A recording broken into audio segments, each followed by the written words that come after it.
Bangladesh premier league DPL এর match খেলতে নেমে হঠাৎ অসুস্থ হয়ে পড়েন তামিম ইকবাল। পরে জানা যায় অল্প সময়ের মধ্যেই দুইবার হার্ট অ্যাটাকের শিকার হয়েছে জাতীয় দলের সাবেক এই অধিনায়ক। জরুরি অবস্থায় তাকে নিকটস্থ হাসপাতালে নেয়ার পর হার্টে রিং পরানো হয়েছে।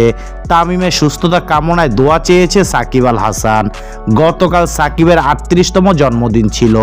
ওই বিশেষ দিনে ভক্তদের সঙ্গে উদযাপন করার সময় এক ভিডিও বার্তায় সাকিব বলেন, আশা করি তামিম তাড়াতাড়ি সুস্থ হবে, ওর জন্য দোয়া করবেন সবাই, ওর পরিবারের জন্য ডিফিকাল্ট টাইমটা যেন পার হয় ভালোভাবে, ইনশাল্লাহ তামিম সুস্থ হবে।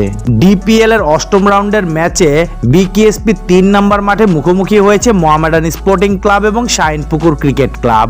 টসের পরপরই অসুস্থ হয়ে পড়েন মোহামেডানের অধিনায়ক তামিম ইকবাল। পরে ফিল্ডিংয়েও নামতে পারেননি।